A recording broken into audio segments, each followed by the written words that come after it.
I'm reading from On the Road with Dell and Louise, a novel in stories. This is from the opening story, Rearview Mirror, and the story is narrated by Louise. I hadn't been thinking about killing Delwood. Not really. But you know how people sometimes have just had enough? That's what I'd meant when I said it to him. I could just kill you.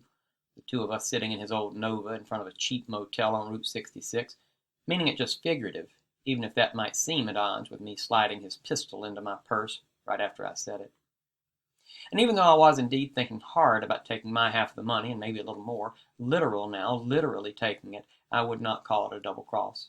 Just kind of a divorce and a divorce settlement, even though we weren't married, but that's not the point. Sometimes people are just too far apart in their wants. That's what Mama told me. Sometimes things just don't work out. That was the point. Why don't we take the day off? I'd asked Dell earlier that morning up in Taos, a Saturday, the sun creeping up, the boil not yet on the day, and everything still mostly quiet in the mobile home park where we'd been renting on the bi-weekly. We could go buy you a suit, and I could get a new dress. Maybe go out to dinner, to Joseph's table maybe, celebrate a little. He snorted. Louise, he said the way he does, what's it going to look like, the two of us staying out here, paycheck to paycheck, economical to say the least? He put emphasis on economical, always liking the sound of anything above 3 syllables, and suddenly going out all spiffed up to the nicest restaurant in town.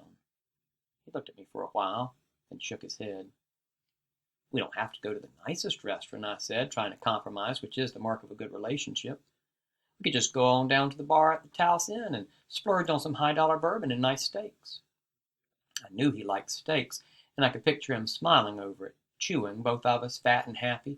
So to speak, I mean, the fat part being figurative again, of course. We told Hal we'd vacate the premises by this morning. We agreed. Hal was the man who ran the mobile home park. A week before, Dell had told him he'd finally gotten his degree, and then this whole other story about how we'd be moving out to California where Dell's sister lived, and how we were going to buy a house over there. Sister? I'd wanted to say when I overheard it. House? But then I realized he was just laying the groundwork, planning ahead so our leaving wouldn't look sudden or suspicious.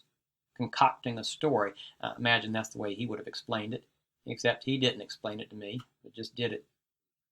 That's the way he was sometimes, a planner, not a communicator. Taciturn, he called it. Somewhere in there, in his not explaining and my not asking, he had us agreeing, and now he had us leaving.